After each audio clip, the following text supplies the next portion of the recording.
In today's video I'm going to show you guys how I made this kind of overgrown, I call it wild style nature aquarium.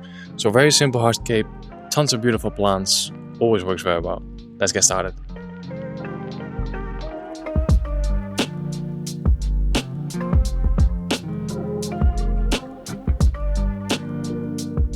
So if you've been watching my videos for a while, then you will know that whenever I'm doing a build video, I will do the hardscape, I'll do the planting, and then at the end of the video, I show you guys an end result after 4 weeks or sometimes even 2 months. And usually that goes very well, you know, and in those 2 months, no crazy issues happen, and I can just show you guys a beautiful end result after 2 months. Now, sometimes it doesn't go according to plan. That's exactly what happened with the tank behind me. I made a layout in this tank on the 27th of February, and I think today is the 14th of April, so almost 2 months later, and I stripped the tank down. So in this tank I made quite a simple nature style aquascape. It's just really simple hardscape with rocks and wood, carpet in the foreground, stems in the background, some microzoans on the wood as well. And it looked quite okay on day one, but soon after that I started getting a bunch of green algae, and I've been struggling with that for almost 2 months. Tried all kinds of things to get rid of it, you know, like less light, increase the CO2, reduced fertilizers, even tried some chemicals as well, but just couldn't get rid of it. So basically I gave up. So I just wanted to tell you guys that, you know, I've been aquascaping for 10 years and sometimes even my tanks crash and they just don't look good. Yeah, it happens. Now let's just try again and make something really beautiful today. Luckily the tank next to it is looking good, and it's kind of funny because this one was set up in the same week at the same time, and this one is looking really good. Even though I've used the same stuff, you know, like the same substrate, I was using the same light, same fertilizer, everything. And this one had 0 issues. But yeah, that's all I'm gonna say about it. Let's focus on this new layout. So the tank is a Dennerle Scaper tank, 55 liters. And this one is measuring 44 centimeters from left to right, which is basically 17 inches. Then front to back, it's 35 centimeters, or like almost 14 inches. And then the height is 34 centimeters, or 13.5 inch. Then for the light, I'm now going to use the Chihiros WRGB2 Pro. So before on the previous layout, I was using the same light as this one, the Twinstar E Series 4. I don't think the light was the issue, but I still had this one lying around, and I quite like the vivid colors of Chihiros lights. So we're going to use the WRGB2 Pro. Then inside the cabinet, it's a bit of a mess at the moment, but for filtration, I'm using the Oase Filtosmart 100. I've just cleaned it this morning, so it's basically empty, but the sponges are still full of beneficial bacteria, so technically we do have a cycled filter. Then for the layout, I mean, you're kind of looking at it.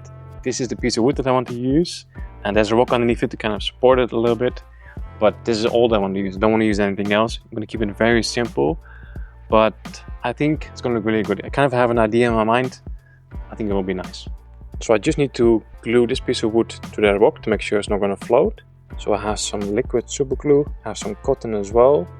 So I'm just going to do that right now. Actually, while I was preparing the glue bottle, I managed to super glue my fingers together. Still some glue residue on them. But yeah, just be careful with this stuff, guys. Make sure you wear gloves or something. Okay, so we have the wood, we have the rock, piece of cotton. Just gonna slide it in there. There we go. Now I just saturate the cotton with the liquid super glue. Be quite generous with it. Also make sure it's not gonna leak on your fingers again. Just hold it for a few seconds. So yeah, 30 seconds later, here we go. Rock is fully attached. Okay, hardscape done, so we can now add in the substrate. I'm gonna keep it really simple as well. We're not gonna use any cosmetic sand or any gravel. I'm just gonna use AQUASOIL, and as always, the AQUASOIL from Dennerle plants.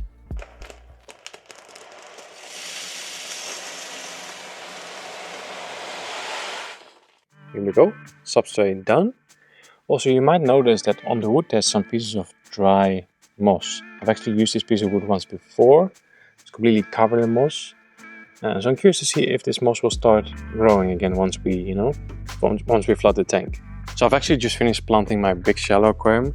I have quite a lot of plants left over. For example, you know, some dwarf hairgrass. Got different types of Helantium as well. This is the broadleaf, Helantium Tellum Red. So I'm thinking for the foreground, use a mix of those. the Halantium and the hair grass. I also have this plant holding tank which is absolutely stuffed, so I'm definitely gonna take some plants from here. And I also have some potted plants left over, so we have some really nice Laganandra, I have some normal hair grass, and I think I also have some pots of Crypt dark orange. Okay, I've quickly prepared all the plants, got a nice variety over here, so let's get them in the tank. First up, some dwarf hair grass. I'm gonna go for quite a mixed carpet with dwarf hair grass, Halantium, and maybe one more. I basically want to go for quite a wild style layout. So normally when I'm planting everything quite in groups, quite organized. This time I just want to mix everything together. So done with the hair grass. As you can see, it's quite sparsely planted. I use quite big chunks as well. So I'm now going to mix in the Halantium Dennerle bread. So this Halantium is still green right now. But in a few weeks, especially underneath this Chihiros light, you should get a nice brownish reddish tone. This Halantium also grows quite fast. So it'll be interesting to see what the carpet looks like in 3 months from now. Like, do we have more hair grass or do we have more Halantium? Like, which one is stronger basically. Then to make sure that we definitely have some color in the foreground, some red color, I'm going to plant the Hydrophila Araguaia. And the Araguaia definitely grows a lot slower compared to those other two plants. So it could be that in 3 months time we don't even see the Araguaia anymore, but yeah, who knows. Like, that's nature as well, survival of the fittest. Like, it goes for animals, but it goes for plants as well. Okay, so that is the foreground basically done. 3 different plants, hair grass, Halantium, and Hydrophila Araguaia. So then we're moving on to the midground, and the first thing that gets quite a prominent spot is the Laganandra Meiboldii red. So it's not really red right now, it's kind of like a dark green brownish, but especially underneath the Chihiros light, you get a nice vibrant reddish pinkish color. One over here, one over here, another portion here, and then some more in the back. Last one directly behind the piece of wood. Then also in the midground I'm going to plant the Crypt Affinis dark orange. So it's mostly green right now. You can kind of see on some leaves that it's a little bit orange. That's going to be the full color once it's adapted to the underwater conditions. So this is also going to go like around the wood. I think I have 3 portions, so one here, one on the side over here, and then another one underneath this branch. So at the moment there's still quite a lot of gaps between the Laganandra and between the crypt, so I'm going to fill it up with normal hair grass. And when I say normal hair grass, I mean Eleochares acicularis. So eventually all this hair grass and the Halantium and everything is going to go towards the foreground, towards the background. It's all going to start mixing. I think that will just give a very natural appearance, I also have some bigger grasses to go in the background. So it's a very grassy layout with a little bit of color here and there. Okay, so midground is done as well. Now for the background I have some Juncus repens. This looks like grass as well, but it's actually a stem plant. But I'm going to plant it in the background. It's going to grow quite tall, so it should look really good. Then for the background I also have some of this Nymphoides Taiwan. I use this quite a lot lately, I really love it. Kind of looks like a lily, so it just looks very natural. I'm also going to plant this quite randomly in the background, maybe even a few portions in the midground. Okay guys, we are officially done planting. I've added a few more grassy species in the background. Basically some long crypts, some long hair grass, and some Cypress helveri, and on this side some Blixa as well. I think it looks really good already. I'm curious to see how it's all gonna fill in. But for now, let's fill up the tank with water.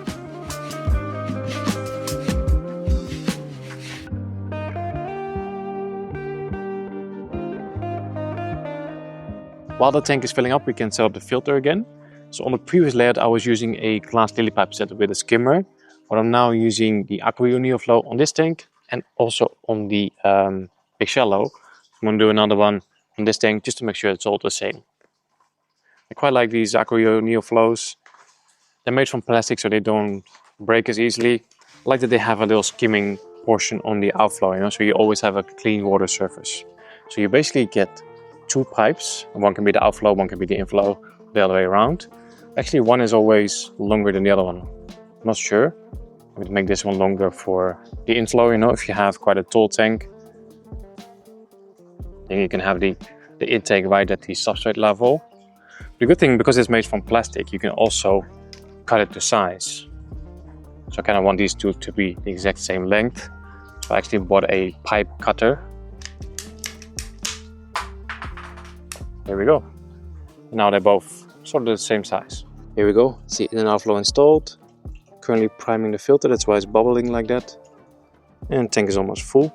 As you can see, we have some condensation on the glass. That's because the RO water is straight from the cold tap, so the water is quite cold. But for a little bit that's fine. As soon as the tank is full, I'm going to start the filter and start the heater as well. And I think we're actually ready. We'll plug in the filter. Oof. A lot of gunk just came out.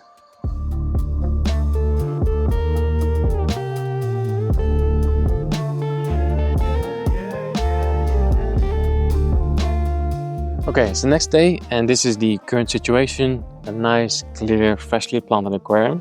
Very curious to see how this one is going to develop in the next couple of weeks. But you guys will see that at the end of this video, so make sure to stick around. Couple of things to know about the tank. I'm currently running the Chihiros lights on 50% intensity. It's a very powerful light and for now 50% is more than enough. The light is on from 1 PM until 9 PM, so 8 hours per day. I've also dialed in the CO2. We have a nice lime green drop checker. So that tells me that we have enough CO2 in here. And the CO2 is on from 11 AM until 8 PM. So it actually starts 2 hours before the lights. And since it's a completely new tank, we kind of need to cycle it. So I'm adding cecum stability. These are just bottled beneficial bacteria. It's just going to help to cycle the tank faster and enables us to add in inhabitants faster. Then we don't really need liquid fertilizers just yet because we have a new AQUASOIL, and this is going to provide plenty of nutrients for the first couple of weeks. But I am dosing the Cecum Flourish Advanced. This is a natural phytohormone. It's just going to help get the plants established faster, make sure they start growing faster as well. And now we just need to be patient and let the plants do their thing, let them grow.